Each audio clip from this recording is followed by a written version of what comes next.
Hey everybody, what's up, and welcome to Holy Podcast Batman. I'm Dan Whitehead. I'm Patrick Howard. And I'm Gerald Foster. And welcome, and thanks for listening to our first ever Holy Podcast Batman. We're really excited about doing this. This was a 2 day ago thought that I had after listening to Fat Man on Batman. One of my heroes, Kevin Smith, does Fat Man on Batman, and I'm very honored to listen to that. And I thought, well, I can do one of those. I know Batman well enough. So figured give it a whirl, and I asked Patrick, and he was all for it, and I asked Gerald, same thing, he was all for it.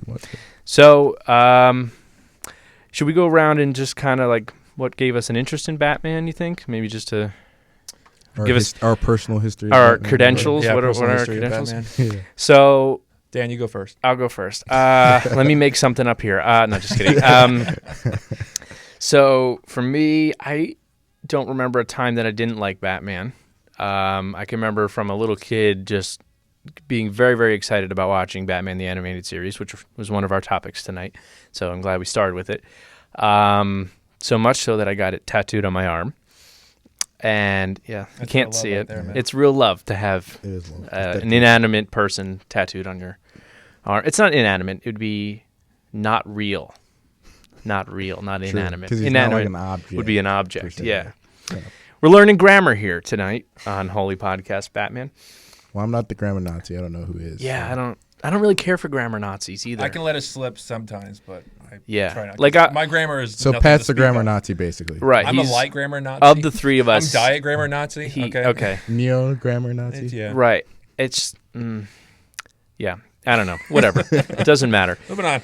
Yeah, so for me, I love Batman. I love the whole character now, especially as a grown person physically. Maybe not even physically because I'm 5'8". So, whatever. I'm over it. I'm taller than midget, so. Yeah. I'm not small person, Gerald. Small person. I'm Come sorry. on. You're That right. is not the We're politically PC here on correct Holy term. Podcast. I apologize. Okay. Peace, politically correct. I'm sorry. I didn't mean to offend any little people. I took a second. It took me a second to realize what PC was. I was like computer game PC. He blacked out there. Personal for a second, folks. computer. Yeah, it's late. It's 10 o'clock at night. It's whatever.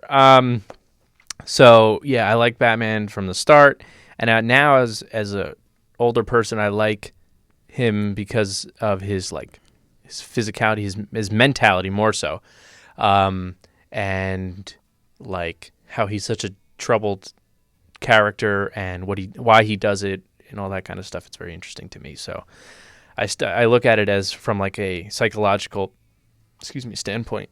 Oh my God, gross. Standpoint, I dig it, and I just want to learn more about it. I don't want to be a psychiatrist or anything, but I do like to study Batman. So, who else is next? Go ahead. I guess since I'm like the second host, I'll go. Oh, sure, yeah. I guess we're taking rank here. I think, because my first introduction to Batman, I was around 10 or so, and I had the VHS copy of Tim Burton's Batman, which we're going to talk about tonight. Mm-hmm. And I just freaking loved it. I love just the fun but dark. So I felt like I was watching like an adult film. So I felt kind of like a badass. Like, oh shit, sure, my parents don't know I'm watching this. But they knew they're the they ones knew, that bought like, it for you, right? honestly, So. yeah, They're the ones that were probably buying the stuff right. anyway. So they just planted it there for me. Yeah, but I don't think he's cool. I felt that I liked how he wasn't like Superman, where he could be a hero but be dark and a little more edgy. Sure. And I found that such a great appeal to the character, and it's been cool just to explore all the incarnations of him over the past 80 or 70 years or so. He celebrated with like 76 this year. I think it was 75 last year because he was 39. So then it falls on that weird 2014 was 75. So this is 76. So yeah, I just look forward to the new look and new. He still looks good for 76. He does. He's a pretty good looking old timer there. Yeah. And I just look forward to all the approaches and just direction that he's going to go in. Right. Gerald? I don't really have a very particular moment where I can remember I said Batman's my favorite superhero. Right. But it was always just a thing. Of all the other superheroes I remember watching growing up, because I used to watch the Spider-Man show, Superman, Batman, the animated series, all of them. I would watch them all. But I do remember as a child really enjoying watching the Batman Sub-Zero film. Oh yeah. Mm-hmm. That was like just I one had of my that on personal VHS. favorites. Exactly. Yep. I remember just popping it in a couple of times a week usually. Oh yeah. So that's kind of when I figured out that Batman was my guy, and from that point forward, I was always more interested in him and his villains, and just everything about him. His the way he thinks is like way different than some other superheroes. Most of them are like this super good, I'm going to do, the right thing all the Boy time Scout kind of deal. or The something. Boy Scout kind of mentality. Right. Which is totally fine. Like I Superman's cool or whatever, but what I did enjoy about Batman as I got older is he was more relatable, and he was ultimately someone that you could strive to be. Right. Even just looking at the cartoon character, and getting older watching the other movies. But just the cartoon shows and everything, you're like you could relate to him. You felt his emotions. You know what it's like to have friends or people that looked up to you and that kind of thing. So that's just one of the small reasons why I guess drew myself to Batman so easily. So And I feel like it's funny that we all of us were like can't really pinpoint an exact moment. We just remember we were just Batman fans. Like that was the thing. But you said something interesting with the that we felt like we could be him. Because it's like we don't have powers, but neither does he. So like what's stopping us from being him? exactly. And I guess it's the money, right? We know that now. It was the money and it's the money he had. Money. man. I mean, there's a lot of Yes. technical stuff when you go into it. I think someone broke it down one time. It's like, well, you need 12 years and so many $1 million to become Batman or whatever. Yeah. Because you have to study all the like martial arts and all the knowledge he has and that kind of stuff. But it's still at the same time, it's doable. It's not like Right. you can never have super strength. You can never like see through walls or whatever. It's just, I thought anything's possible. yeah. Well, I don't want to be the one to tell you, but no. Yeah. I guess. But really though, that's Dream that's one of shatterer. I think that's why Batman is arguably the most popular superhero in the Oh, world. for sure. Because everyone realizes at the end of the day, if you worked hard enough, you could do that. And like, you don't even have to necessarily turn yourself physically into Batman to be a Batman figure.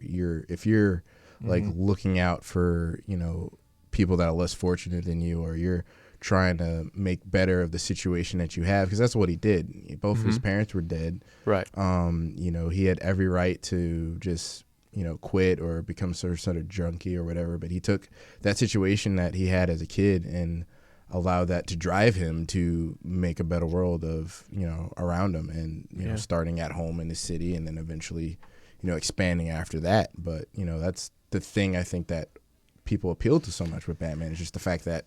Well, yeah, I mean, I remember recently the man who dressed up as Batman. Just going to say that. Yep. Who I think passed away.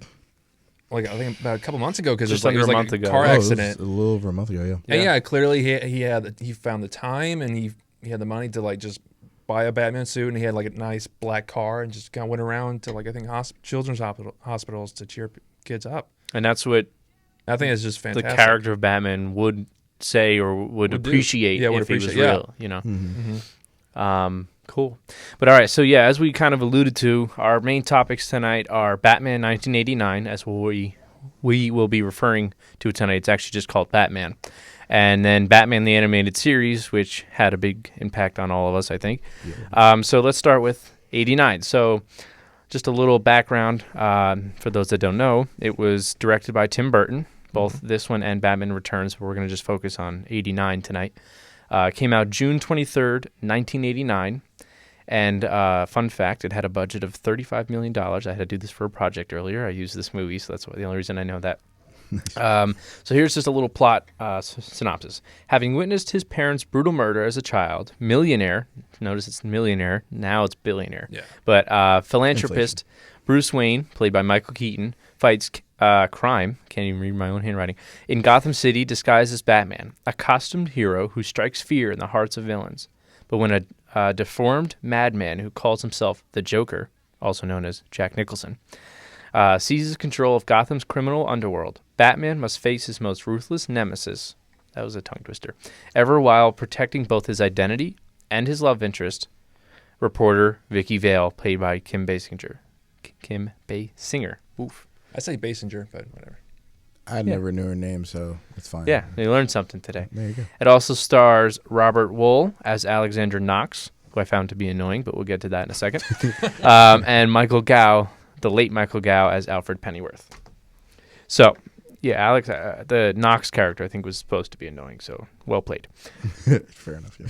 But let me just start by saying for this movie, and my mother can attest to this, when she used to bring me to daycare a lot, they would always play this movie. Really? Yeah. And like they played, not a lot, but more than, a lot. Anyway. And I used to be terrified of the Joker. Terrified of Jack Nicholson's Joker. Jack Nicholson in general. Yeah, well, he's a terrifying cat. He's just a creepy looking guy. Even when he's trying to be charming, he's like, ugh. Yeah, he's perfect for that. And Perfect.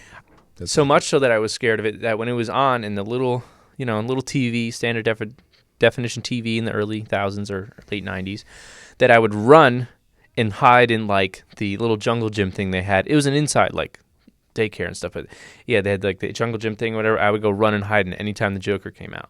I was like, I'm not doing that. Now I like it and I dig it and I appreciate that movie. But yeah, for years I never really saw all of it because I would always run from the Joker parts. Right. So then when I finally sat and watched it, I was like, so those are the parts that I would always miss. Okay, this makes it a better movie. Okay, like it's so scattered. Right? But now that I think about it, maybe they shouldn't have been showing that to preschoolers. Like, it's a PG-13 movie. Yeah. But I'm sure Barney would have been your... But that was one thing I noticed as a kid, too. I remember distinctly watching every single Batman.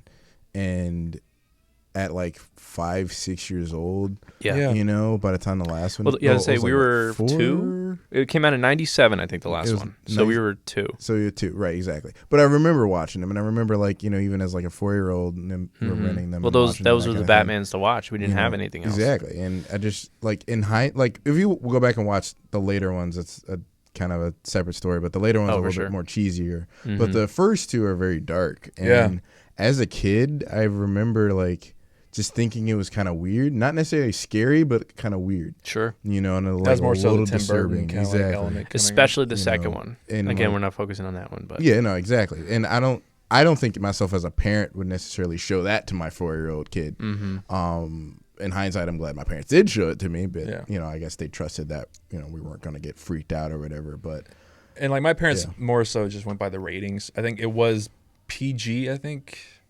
it was like PG or PG-13. Did it, maybe later get because I would have to check that, but in the late 90s. Because when I was doing the research before, it said PG-13. Oh, really, PG-13? But even then, I think it was around 10 or so, and they still let me watch it. And I think at that time, I had shown a great interest in movies, so they kind of had that talk with me where, Patrick, a lot of the things that you see in the movies is fake. Right. So you shouldn't take it, as realistic. It's not real. It's like all the violence you're seeing is not real. So that's probably why. It's very. I do remember that conversation. Hollywood, not Hollywoodized, but like it's very superhero stylized, romanticized. It's all fake. Mm-hmm. Right now, despite that, they still didn't let me watch movies like Aliens or Predator, which were like hard kind of radar movies. But still, Batman, Tim Burton's Batman was like a good PG-13 movie to kind of ease me into the dark stuff. Right, and it was like good enough or dark enough that you felt like, all right, I feel like an adult, like I feel cool, like I get to watch this and stuff. But at the same time, from a parent's perspective, they're like, it's not that bad. They're not being exposed to that bad. Like, it wasn't full of like graphic sex or nudity or anything like that. It was just the violence and the dark tone was what. But even the violence, when I think back to 89 specifically, there weren't as many like action or fight scenes in that movie. You have like the sequence closer to the beginning where Joker becomes himself. Spoiler alert! If you haven't seen the movie, if you haven't, shame on you. You shouldn't be listening to this podcast. 25 years to watch it. Yeah, right. But there's like that sequence in the beginning. Then there are like a couple of sporadic throughout. But it's not like some of like later superhero movies where there's a lot more action and like fight scenes going on. So I was noticing that even from like a violence standpoint, I wouldn't even see it as that much. And like I think we're not going to go too far into it, but it is kind of fair to compare this Batman movie to The Dark Knight, which is kind of like a remake of this movie in a way. In a way, because it both features the Joker. Mm-hmm. Yeah, and in which the action and just the violence in that movie is just kind of like just escalate to the nth degree. And Yeah. my parents definitely would have showed that to me if that came out during like if I had to watch that in the late 90s. If it was reversed, if Dark Knight had came out when I was a kid, definitely not. Like that Joker would have scared me. I thought the Joker, I thought Jack Nicholson's Joker was intimidating, but I thought he was just fucking hilarious. Yeah. And he was just so charming. Like I just loved watching him. I don't know what it was. I think it was just the facial features. I think it was just probably the makeup, expression. It was like a bigger smile than he. Yeah, right. That it probably was just, what did it. Yeah, that's probably what it was. I just remember being afraid of it and not watching at least those scenes. I think I would watch the other stuff when like he wasn't around, but I'd always excuse me, run off and not want to watch that stuff. But so from a filmmaking standpoint, I mean, all of us are film majors. So from a filmmaking standpoint, do you think it still holds up 25 years later? Yeah, I think it still holds up. I think like the only thing is that's kind of very fake is some like the models that they use, especially in the climax, where Batman busts into like I think like the Joker stronghold and he drops that little bomb and he runs out and that wide shot. It's kind of like, okay, that's obviously a model, and even like that high rise, like cathedral building that is like the finale. That's also like I think those kind of effects. It's really more so the effects that were good for that time, but just don't really hold up now. Well, but I still have a thing for practical effects. For some reason, I don't know. I like, even I can tell it's a model. I kind of like the image of something actually blowing up or being destroyed. Oh, yeah, compared to what we have opposed to nowadays. like nowadays where it's so much like you still appreciate you can tell it, it sat down and did that at a computer. Like it's not really convincing, but I still know it's there. Exactly. Right. And we only know it's a model because we're film majors. Most people you have to tell, that's actually a miniature, model. yeah. And considering like the other, just Tim Burton, his direction and his vision, even though he had only done I think Beetlejuice and Pee-wee's Big Adventure. yes. It was like still I think a studio ran film. You still feel like this is what he wanted the film to look like. Well, that's why in the second one, again, staying away from the second one, but just real quick, that's why in that second one it's very Tim Burton because he was like, if I'm going to do a sequel, it's being done my way. Like I think Warner Bros. They just gave him carte blanche and just let him do whatever the hell he wanted. Exactly. So we saw early pieces of it in this movie, and to comment on the visuals, I remember early on in the movie, the part where which I always fall for it every time. Do you remember the scene when the father and mother and then the son come out of the movie theater and the guy's trying to wave down a cab, right? And then you're led to believe that this is Bruce and his parents, right? That was really clever. I like and then they go down the alleyway and the guy comes out and oh, give me $1 or whatever, all that kind of stuff. And then the lady's like, he says, don't scream to her, don't scream. And so then she screams, and you see Batman now looking down, but it's a real wide shot looking down at him, and you can tell it's a cartoon when he's looking down and he turns around and walks in the building. Yeah. It almost looks like the animated series. Yep. It does, yeah. And then later on, you see it with the spotlights, the police lights when they're on that model. They're very like cartoon kind of looking. And I don't know, I mean, it could have just been like an aesthetic purpose. I don't know why I'm still waving my arm. An aesthetic purpose. I think that was a matte painting, which they were still doing even in the late 80s. But still that whole, dark, low lighting, Art Deco look is what Bruce Timm took into his series. And even like, well, Gotham they built that cities, those streets and stuff like. Backlot, Right. So it wasn't like they were going on location to shoot this stuff. So that's why they were able to get away with these very like gothic looking buildings and odd shaped structures, and it felt very like crowded and small, and like you knew you were in Gotham. It was very dirty, it was lived in, it was gross, you know what I mean?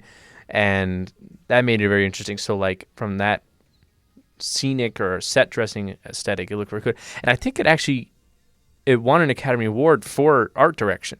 Yeah, it did. And that's one of the things why I still think it's a classic, because it's such a specific direction. Right. And I think, because when you think about if you think about it as a superhero movie and the other superhero movies that it came before it, everything else was trying to take that superhero and fit him into the world. Whereas I felt like this was the first time they actually created the world for the superhero. Mm-hmm. Yeah, I mean, You even know? And it still even felt realistic, Superman, but it had his taste to it. the Christopher Reeve Superman, you were led to believe was like just regular old, real world, present day Superman Exactly, yeah. in the real world. But you're right, as Batman, it was like, no, we're not trying to make it a real world. This is what what you would see in the comics. Mm-hmm. And in the 80s, you were coming off of Dark Knight Returns. You were coming off this return to a darker Batman that you hadn't seen in the 50s and 60s and even in the 70s. But then, like that mid 70s, he started getting dark again, which I like. I much prefer a darker Batman than that campy kind of Adam West. You know, like Adam West. And I love the Adam Super West Friends TV Batman. shows, Yeah. but yeah, I prefer the Dark Batman as he originally intended. Right. Bob Kane originally So, intended. what do you guys think about the costume? Because obviously it changes from this movie to Returns. Even like the mask kind of tightens up. And yeah, this may have been due to Yeah. budget, but I kind of like that. It's kind of like almost like a battered, like a tattered, almost like It feels homemade to me. It feels homemade and it feels, I'm saying crappy looking, but just it feels worn. Right. He has worn this for years. And I don't know if that was intentional or that was just due to budget. They just couldn't afford like a nicer I always looking. felt, even as a kid, just because I was used to watching the cartoons where Batman was so flexible and like everything, I always felt that suit kind of, I guess, inhibited him in some way. Made him like a little stiff, right? Yeah, it's just a little stiff. It made him like almost like otherworldly. Yeah, exactly. Yeah, he had to move a certain way just to, get the pieces. I read that Keaton actually couldn't hear when he was wearing the mask. It was very tight and stuff, and he was actually claustrophobic, but he used that in his character. He was saying, like, because that's how Batman would feel, like, under a pressure or, uncomfortable and, like, that kind of thing. And you totally see it in his betrayal, like that. Just he's kind of working with what he has, and but the mask definitely, like, around the mouth looks just almost like too big for him. And then again, in Returns, they tighten it up a little bit. It's nice and like smoother and Nice more stylized and everything. And both suits are great. Yeah, definitely. And they work and stuff. And then like they have like the leather cape. And actually, it's funny. His shoes are Jordans. Yeah, I thought it was They're really black funny. Jordans. Yeah, They're black Black Jordans. Jordans. They're not even like boots and stuff. Yeah. And Keaton isn't tall. Like he's 5'9". Yeah. So like He's like they one throw of the the Jordans shortest on. people to play Batman. He's probably like maybe 5'11", maybe. And like Jack Nicholson, I don't know how tall he is. Probably like 6 foot. Jack Nicholson's, I think, 6'1". Yeah, he's I can tall, look it yeah. up. Yeah, look that up because like they did a pretty decent job of making them look like eye to eye, Oh, yeah. And I thought there were times that, obviously, I think Jack Nicholson was shorter than Keaton right. in the shots. I'm sure that was just a simple standing on a Lifts, box or a lift or something. Yeah, but yeah, I always think that's funny that they're Jordans and sneakers. It's nothing fancy. It's almost that costume you would believe that you could almost make yourself, and like make it for like a Halloween costume or something, which is kind of not. That wasn't what it was, but it could be. Oh, no, Jack Nicholson's only 5'8.5", apparently. 5'8.5". Yeah. Wow. So they're basically about the same height, which makes sense because there's that shot towards the end where Batman grabs Joker and he's like, "I'm going to kill you," and it's like he doesn't really lift him off the ground. Like he had that shot where it looks like he's lifting him off the ground, it's really just, but you can tell they're just standing there. Yeah, and he might be on his tippy toes or something. Exactly, Yeah, but they're not that much in height difference. I mean, the ears kind of help make him look taller. And even though, like, and it's funny because, in the more recent Batman portrayals, he zips around, right?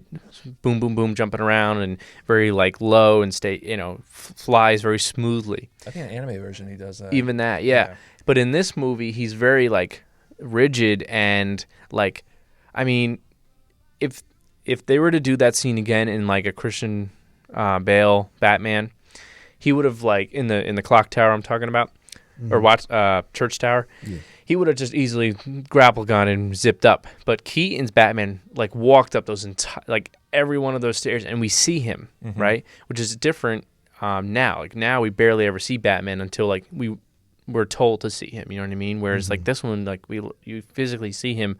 Okay, I got to run up the stairs and then go high. Like, we see him do all this stuff instead of just and hide. by that point, I think Joker had shot down the bat plane. Yeah, and he's already like the bat wounded, wing. so it feels a little better. He has to work for it to the finale. Right, he has to sit. Yeah, you have to like struggle with him. It's like, come on, and like he's probably telling himself that, like, come on. Yeah. The one thing I didn't care for in this movie, I mean, there's others, but this is probably my biggest, is I didn't like that they had, they gave Joker a name, which is, okay, I can get past that, but that they made it that he killed Bruce's parents. Because I think it's better that we never find out who killed his parents. It's that mystery that even the world's greatest detective can't solve.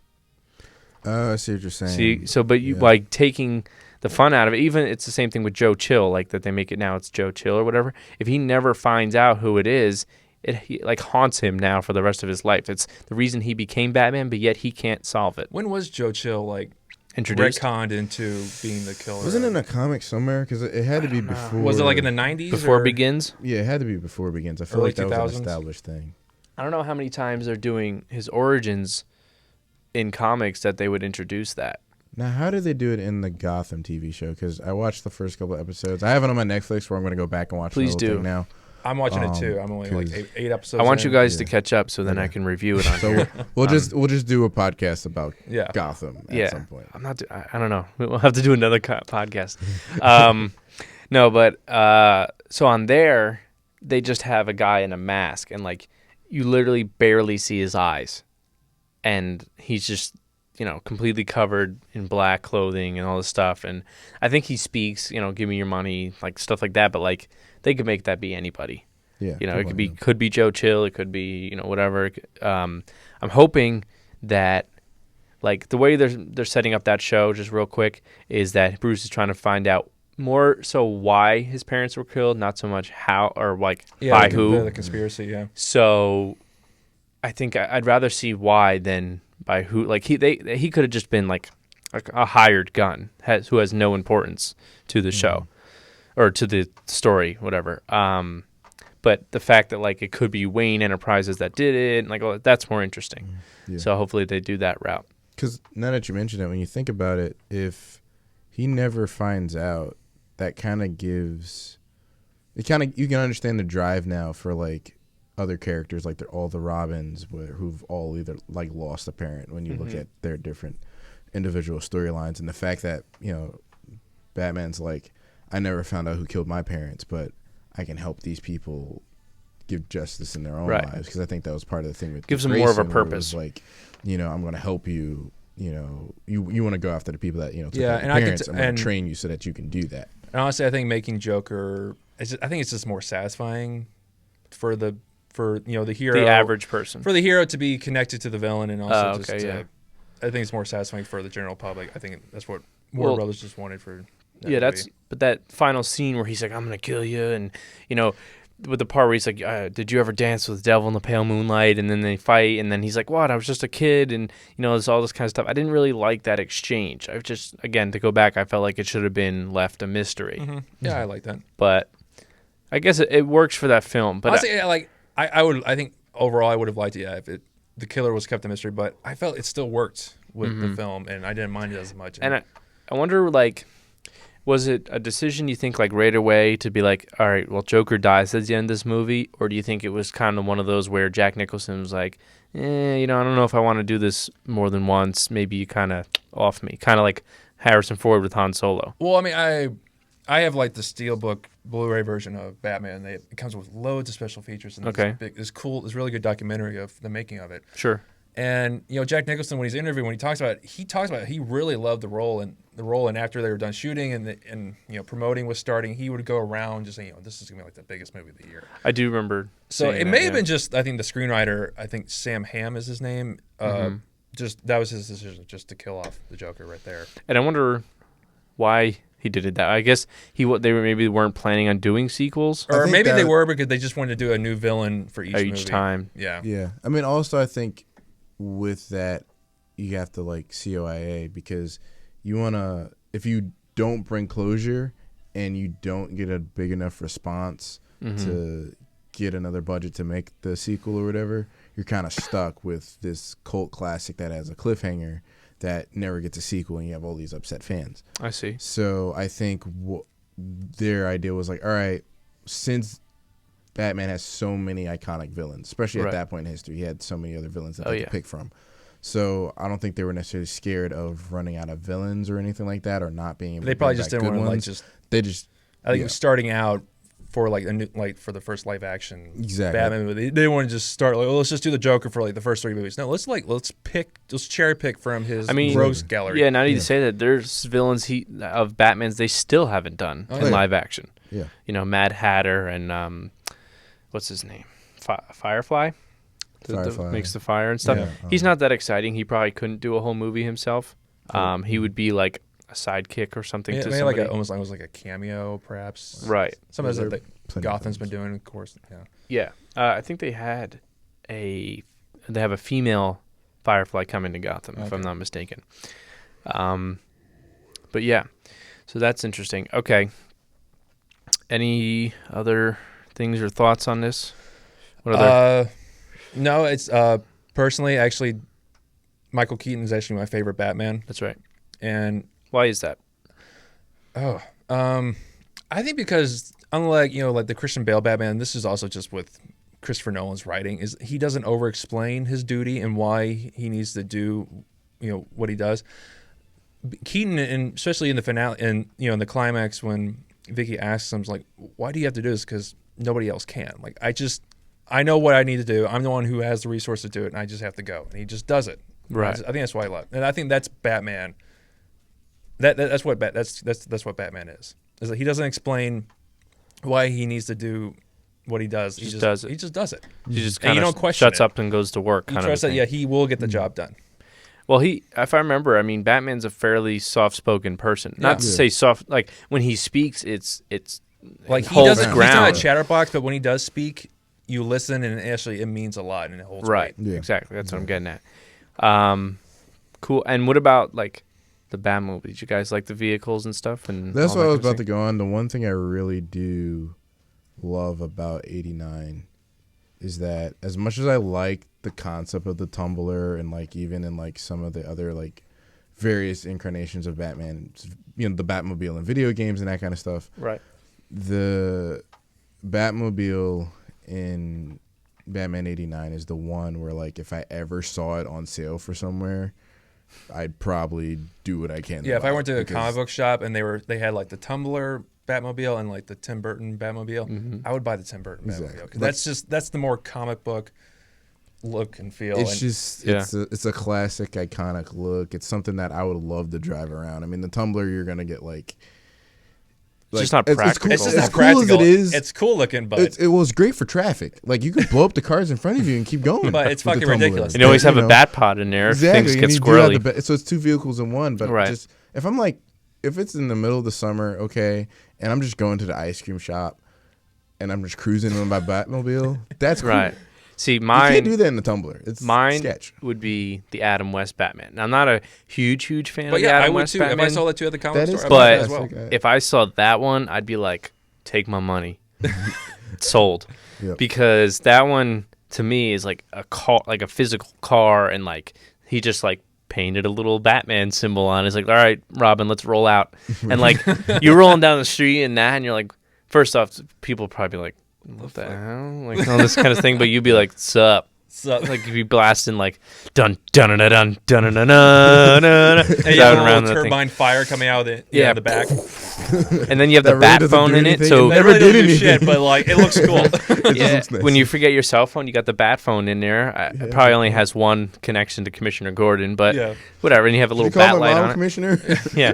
Can you we have connect a flat me out here? Could you call AAA? a bat flat? We have a bat flat. We get punny on Holy Podcast. All right, so transitioning now to Batman the Animated Series. Now we'll do some background on that real quick. This ran from September 5th, 1992 to September 15th, 1995. The day after I was born was the last episode of Batman the Animated Series. It's like it was meant to be. Just for you, man. I was born and then it was canceled. How am I supposed to feel about that? Anyway, created by Jean McCurdy, not French, Tom Ruger, Bruce Timm, and Eric Radomski.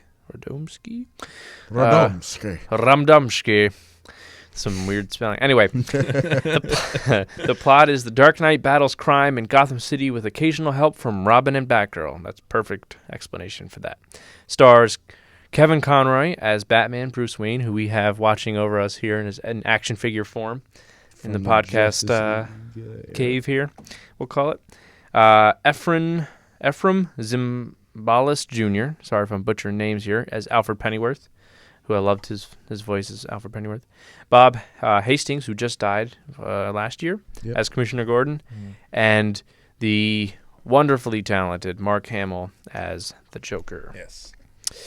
So. Did you say Kevin Conroy is? I said it first. Okay, yeah. sorry. I left. If you didn't, then like, what's the point? Yeah, what's the point? Might as well just I stop left now. Robin out because it's Robin. But sorry. But I didn't really care for Robin in the show. We can get to that. But yeah, he is. I like the new Robin in the 4th season. Yes, Tim Drake. He was just Tim Drake. He was just funnier. I like Batman by himself. I could stand him. Yeah, I'm just a fan of Batman by himself. So it's not that Robin. He's like John specifically. McClane. He works better by himself. Right. He's a lone gunman. He's right. 'Cause I don't know. Whatever. His storylines have always been better when he was by himself. The ones that I've read, anyway. So this show specifically, though, as we were kind of talking about before, took a lot of, let's say, ideas and themes from Batman '89. In its style, I mean, it was drawn on black paper versus white paper to give it that dark feeling. Style-wise, like the structures and the melding of 30s, 1940s era with present day Film noir, definitely filmed. The way they were explaining Batman the Animated Series, I remember watching or reading one time, was think of it as a World's Fair that never ended. That's how they describe Gotham in the show. And I was like, okay, I can see that. So basically they have all this technology that they're like showing off and they 50s, but yet it's in the 30s, 40s, 50s era where they still have the fedoras and old cars and like that kind of stuff. So I liked it. And to go back to '89, I liked it too there when they were wearing like the fedoras and stuff. And then that Eckhart in Batman '89, I think was supposed to be Bullock, like a Bullock type of character. Yeah. You know, the heavy set guy that smokes the cigars, and it's kind of like the bad cop, the one that gets paid off kind of thing. Yep. But that was one thing about Bullock in the animated series. He was just this big, kind of hulky, tough cop that was a little lazy at times, but ultimately he was a good guy. He just didn't care for Batman too much. Yeah, he didn't like Batman. He was like sketchy or whatever. But I always liked the character Bullock because he was ultimately at the end of the day he was doing his job. He was funny usually. You know, that's one thing I felt like in other like incarnations and that kind of thing. They tried to make him this dirty cop. He's kind of like an anti-hero that like he'll do his job, but he'll go about it in the least. Well, I know for Gotham, I love Bullock on Gotham. Oh yeah, me too. I'm loving it. Yeah. I did so good from the first couple episodes I watched. I did. Yeah, I did Donald Logue does a great job. Yeah, he plays a dirty cop in the show for the most part. Not so much that he's taking bribes, just to like he's friends with like Fish Mooney and like the criminal side. He just kind of knows when to keep his mouth shut, which battles to choose, and that's how they're playing it for that. And again, Donald Logue, he does a great job of it. And him and Penguin and now Jerome, that you guys will meet if you watch the show, are my 3 favorite characters. Not to say Jim Gordon's not interesting. He'd be like 4 right there, 4th one. Yeah, so far, I think actually Alfred is my favorite character. Alfred is so cool in Gotham. Alfred and just his relationship with Bruce is perfect. Speaking of Alfred, kind of going back to '89 and then thinking about Batman the Animated Series. Sure. I feel like there's never been a really bad interpretation of Alfred.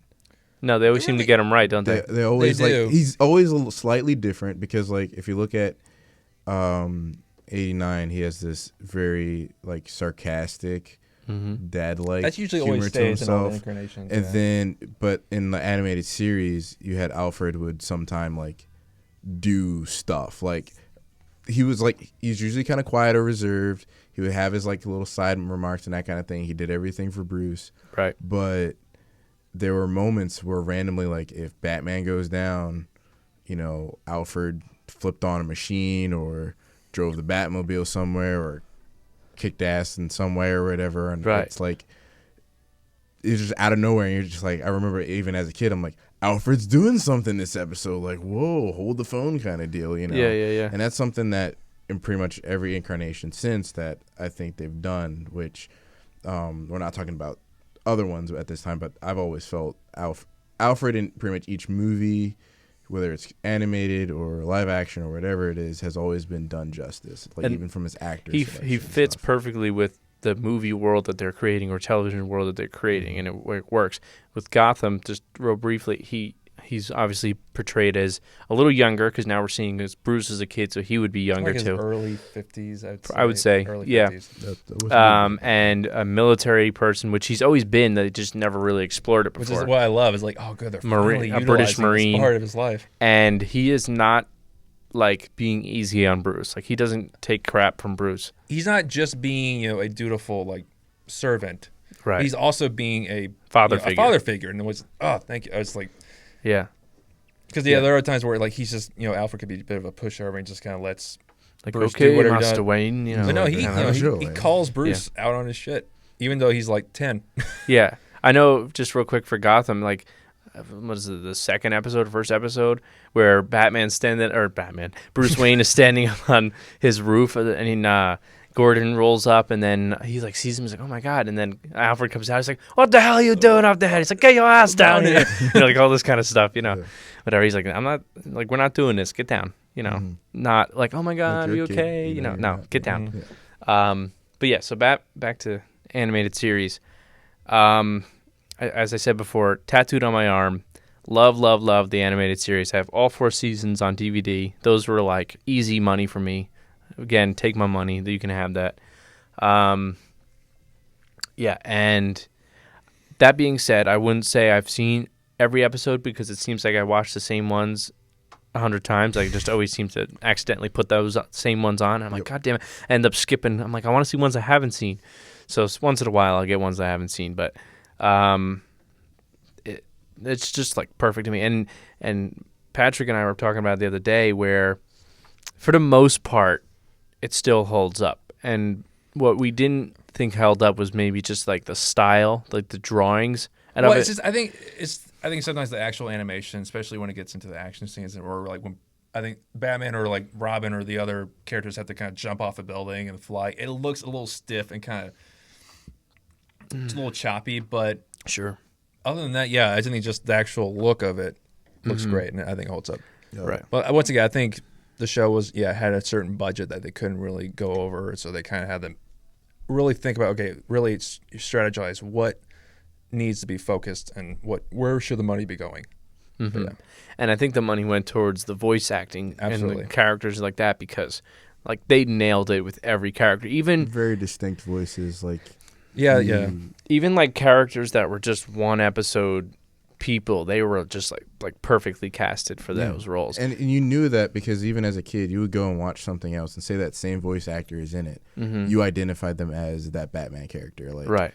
I would watch something and be like, oh, that sounds like Alfred, or that sounds like Commissioner Gordon, or that sounds like Two-Face or something like that. And you wouldn't identify that person as that actor or that other character that they played. You always went back to, oh, that's the Joker, Yeah. That's And I think also Conroy, the show maybe a few years later down the line kind of just helped legitimize voice actors a little bit more, kind of gave them the respect that they deserved. Absolutely. Because at the time, I think regain the respect that they deserved. Because there was a time where voice acting was a big when deal. radio was especially with radio, and also just the tons of like kid shows that were on, cartoon shows. That was where you think you can make a lot of money. Yeah, but definitely, I think in the '90s with the resurgence of like Batman the animated series, and then even when Superman the animated series came along, when people were making careers out of voicing these iconic characters, that it became to be more a respected thing again. And thankfully, the voice director, Andrea Romano, who just gave a little shout out to her, she's like one of the best, I think, casting directors and voice directors of all time. She's worked with other shows, I think, with other DC properties, like the Superman anime show, Justice League. I think also the DC animated movies, but also with Legend of Korra and Avatar: Last Airbender. She's been involved with those, and she's just fantastic. Did not know that. Absolutely. But I know for when they were casting it originally, they were gonna have what's his name? Oh my, I'm gonna forget now. His name from Describe him. Rocky Horror Picture Show. Tim Curry. Thank you. Tim Curry to play the Joker. And he came in and he did a voice test and they listened to it and they kind of fit it, whatever. And they're like, it's just too recognizable as Tim Curry. You know Tim Curry's voice, obviously. A very nasally sound tone stuff. Right. It's weird. It's like I'm trying to do it. It's cartoony, but also kind of sensual as well. Yeah. Right. As well, if you listen to it, it can be scary. Like Yeah. it can. I mean, he was the clown. So he can be scary, but like it was too like they were like people were gonna know it's Tim Curry and it's gonna take them out of it. Now, and I remember Greg was saying one time, and for those that don't know Greg, he's usually our third on this on our Geekkkast podcast. But anyway, he was saying that sometimes knowing the voice actors takes you out of it a little bit. Like when we were watching one of the animated movies, and I was saying, "Oh, this person plays, Shazam, or this person plays Superman or Batman, whatever." It's kind of like, yeah. Now that I know that, I'm like, all I picture is that person. Yeah. So it's when like Neil Patrick Harris playing, I think, Robin and yes, Under the Red Hood. Yeah. Like once I realized it was Great him, I just movie. kept seeing, Barney Stinson. I mean, yeah. even though he sounds different or whatever, and he does a pretty good job with the role, I think, because overall the movie's great. He played Nightwing in that, right? Yeah, Nightwing. Mm-hmm. Yeah, thank you. It was just you kind of like, okay, you have to constantly switch back and forth. Like that was one thing I did like about the animated series with Joker. This is probably skipping ahead a little bit, but with Joker, it being Mark Hamill, I did not know it was Mark Hamill until like I was like, "Oh shit, that 5 was fucking years Luke ago. Skywalker, like really?" Luke Skywalker Well, did this. you where like serious? I'm No going bullshit? through IMDb in high school or whatever, and then I finally I'm just going through TV shows, looking at the cast. Yeah. And it says Mark Hamill. I'm like, wait, you mean Star Wars Mark Hamill? There's times where I still don't believe it. Exactly. I know. Like, You know it what I sounds mean? nothing like the guy. Like Luke is such So that's a talent. quiet kind of, even keel kind of kid or whatever. Often kind of a dweeb, but yeah. A little geeky or whatever, and then you have this very distinct, iconic laugh and voice that goes along with the Joker. That it's just like, what? If you ever watch Mark Hamill record, like there's some videos like they do for like Arkham Asylum or Arkham City, whatever, they did like a behind the scenes voice cast or whatever. If you ever see him when he records Joker, it's something impressive to watch, like something to watch, because He usually sits down. he and does it. so yeah, he sits down, but then ends up standing up, and he like rolls into it, like physical, like I know nobody can see what I'm doing, but like you guys can. Yeah. He like crinkles up and like cringes up and like all this kind of stuff. He it's uses like his fascinating whole body, to even watch. though it's just his voice. Yeah. Right, but Exactly. if you ask voice actors, they say you have to do it that way. Yeah, that's why so many of them do it standing up. Like if you watch behind the scenes videos of voice actors, most of them aren't sitting down in their chair like we are, and Even talking celebrities into a are mic. They're doing all it. like standing. Yeah, up because and, you like open up acting and you're out the physical. motions Yeah, and that kind of thing. I'm interested in voice acting, so I'm always like watching that kind of stuff, and it's fascinating. But anyway, going back to Tim Curry, so they found that he was too recognizable, so they said, it's not going to work. So they bring in, I don't know if you guys know the story, so they bring in Mark Hamill, thinking, let him audition, let's see. So he goes in there thinking he's going to be a one and off kind of guy, a henchman, whatever. And he's reading all these lines that say Jack, and he's putting something into it, whatever, and they end up liking it, and they called him back and they said, hey, we liked your stuff, we want you to play the Joker. And he's like, what? Like I have to no. It's like no, there's so many people, like they have all like they're in their brain like what the Joker should sound like, and like a pre-notion and like all this stuff. And the one video I was watching where he told the story, the host was like, yeah, and now it's you. Like this is people, like I know I do it for like comic books when I read it. When there's the Joker line, it's Mark Hamill in my head. When there's a Batman line, it's Kevin Conroy reading that voice. Yeah, it's like it's second nature. You just, in my head, it sounds perfect, and then I say it out loud, and then it's like, yeah, that doesn't sound anything like Kevin Conroy. That doesn't sound anything like Mark Hamill. And that's my thing. Like as much as I've enjoyed all the following like DC, animated movies and that kind of thing. That's one thing that I do where I'll listen to like, all right, here we go. If Joker's in this and Batman's in this, all right, Batman's talking. There's some voice actors where I'm like, I don't like the way Batman sounds. And there's some people where it's like, okay, it's decent. It's not Kevin Conroy because I love Right. Kevin Conroy, but I like it.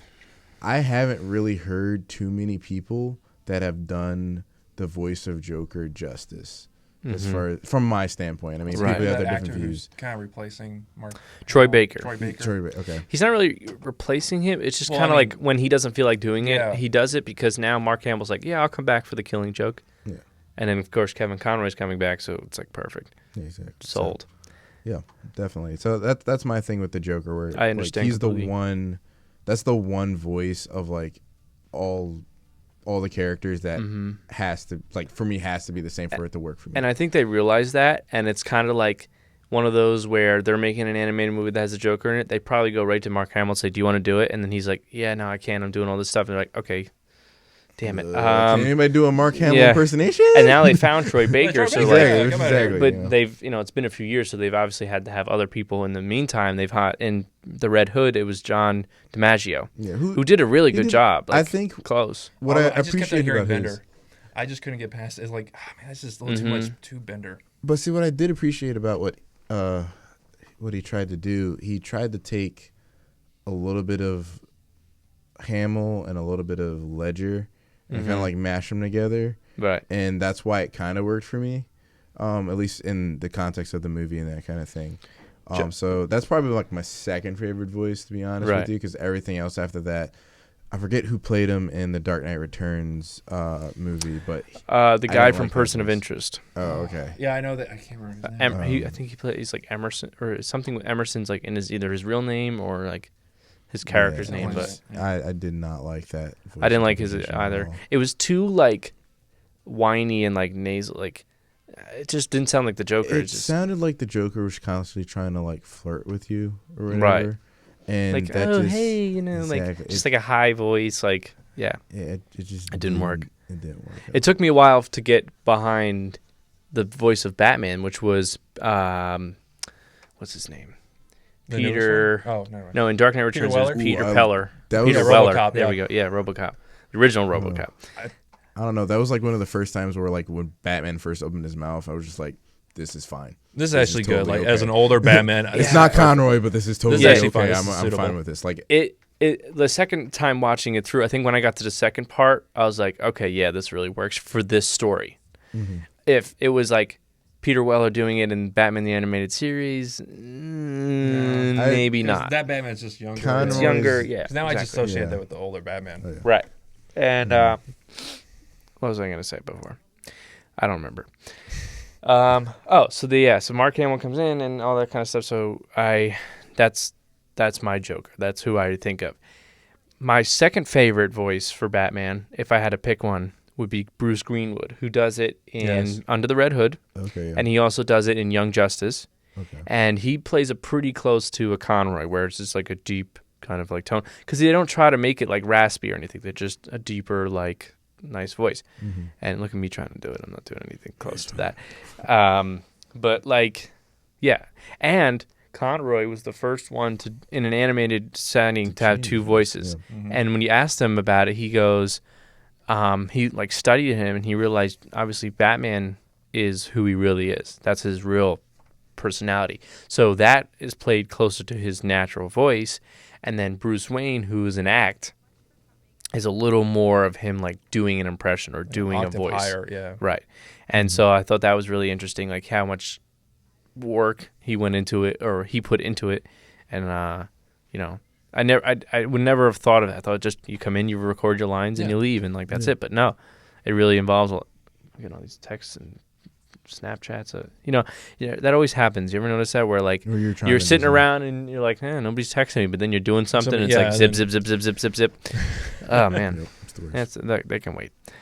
But yeah, so the animated series was huge for me, and then of course they had Batman Sub-Zero, and they had Batman Mask of the Phantasm, Phantasm. Which- which is great. To be honest with you guys, you're probably gonna hate me. I have not seen the entire thing. Really, I've seen like the last like I don't hate 20 you. minutes or whatever. Appreciate it. you've seen the last 20 minutes? Yeah, so Oh, you got to see the rest of it. Yeah, exactly. That's why I'm like, I have to Like, one go to day Foot Locker track and it just down. Well, it just and seems just, weird. I feel like, watch it, all right, yeah. if you said the first 20 minutes, like, all right, but like to see the last 20 minutes, it's like spoiler. Ugh. Right, exactly. Like you know who the Phantasm is now. Right, yeah. But, I don't know if you guys have a favorite animated series episode, but I do. And it's so well done and it's so creative. And it was the one called The Gray Ghost. I don't know if you remember this a great one. one. I love That's a that one. classic, yeah. Yeah, and it's, for those that don't know, it's the one where you basically find out where in this world Batman got his inspiration to be Batman, like the costume and the whole idea of it. And it was basically he would used to watch the show when he was younger called The Gray Ghost. And he collected all the stuff like a Batman fan would now. Batman nerded out, man. Yeah, he bought all like the action figures and capes and costumes and posters and all that stuff. He had it.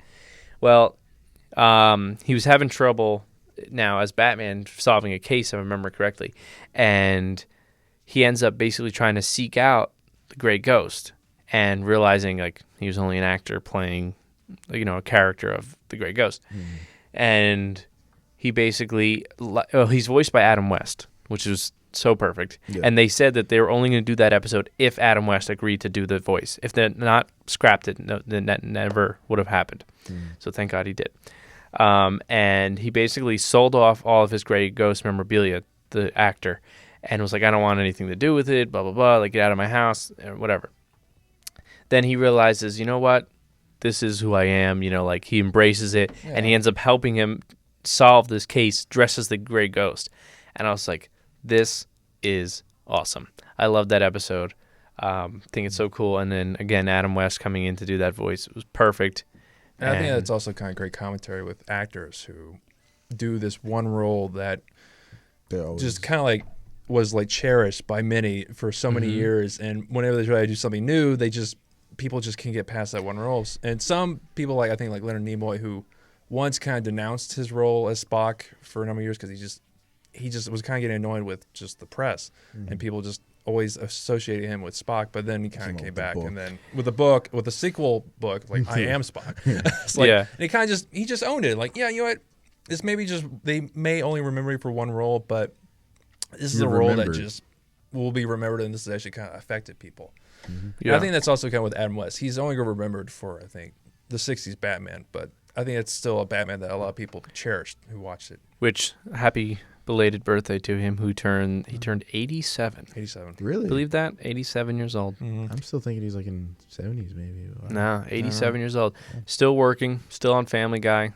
And supposedly they're doing a new Batman 66 animated movie.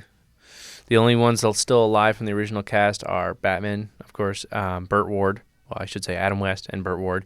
And that's all you really need. That's really about it, yeah. Julie Newmar, I think, is still alive. Oh, she is? Okay. Yeah, because Catwoman. Not Batwoman. Batgirl just passed away a couple weeks ago. She did? Yeah, she did. Yeah. Yep. So I know the comic series 60s Batman. Written by Kevin Smith. 66 actually has been doing pretty well, so they're just kind of going out with the movie. Yeah, and actually, I saw it when I was at Comic-Con this past weekend, which, check out our video. It's really good. Baltimore Comic-Con. They actually had a bunch of Batman 66 comics. I would never buy them, but they are interesting to look at. They're very colorful. And on the cover was their interpretation of Harley Quinn. So they introduced Harley Quinn into the 66 world. Is it like somewhat close to like the animated?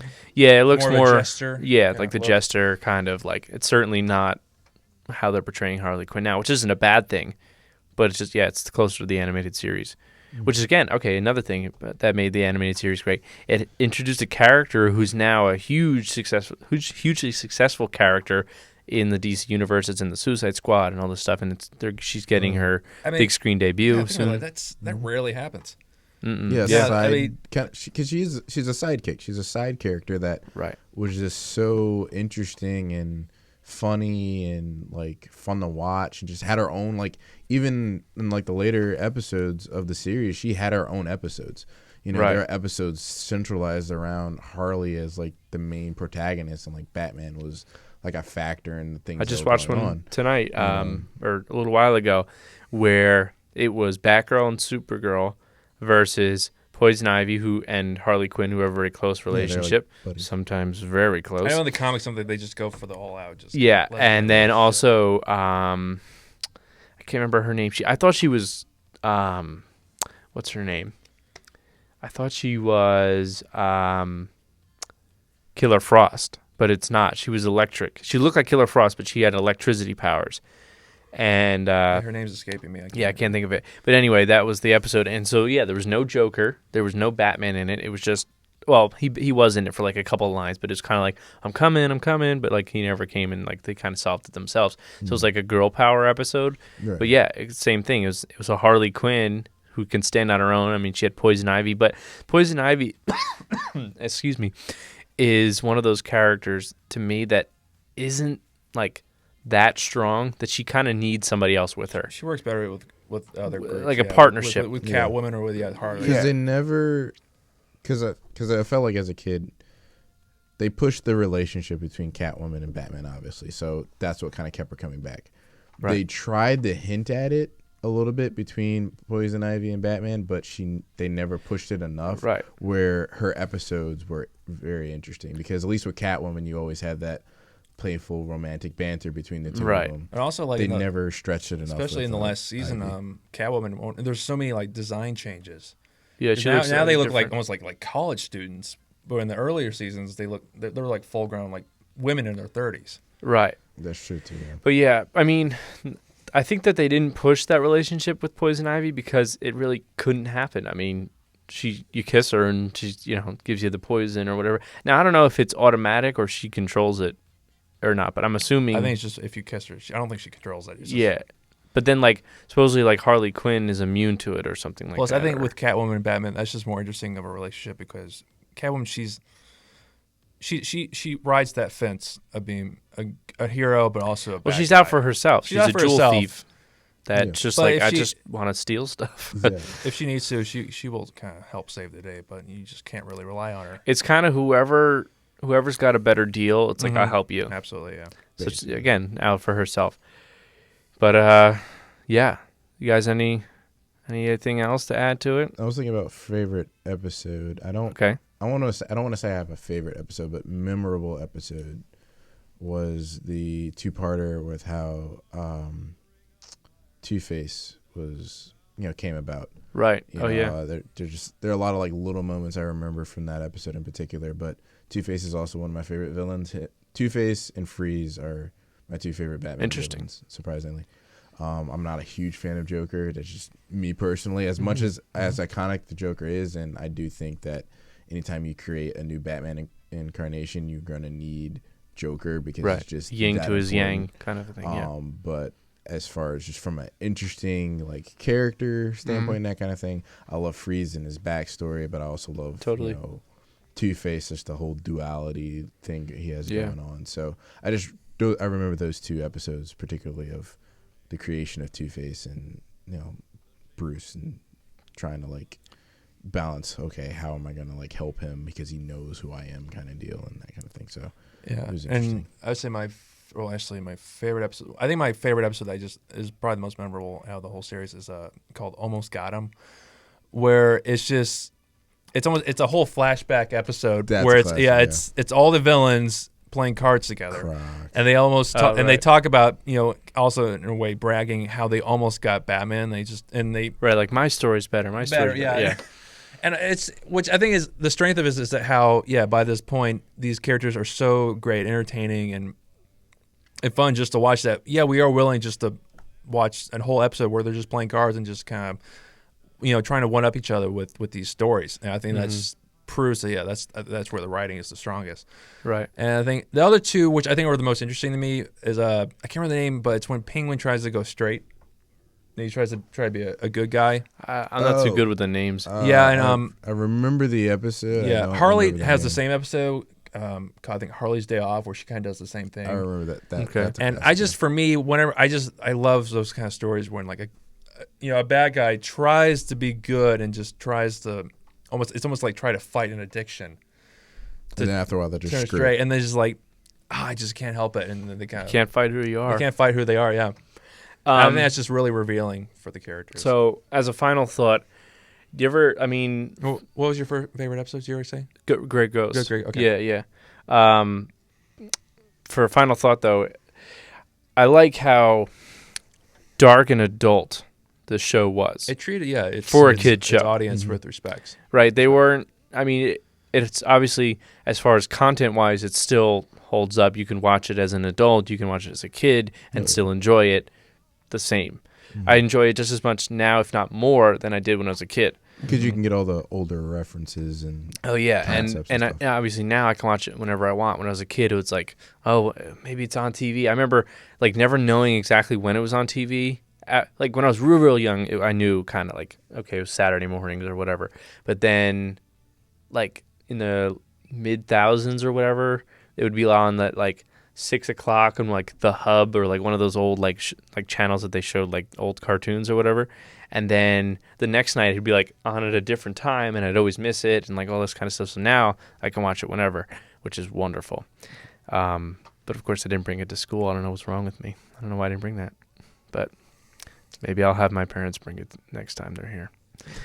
But anyway, that's going to wrap that up unless you guys... Well, I just want to say that I think without Batman, it's just this... I think this first episode just tells us, how important Batman 89 and the Batman the Animated Series are to, I think, just to Batman. And also, I think without them, we would actually have, I think, a very different Batman, or I think just the Batman that I think who he should be would be coming at a later date.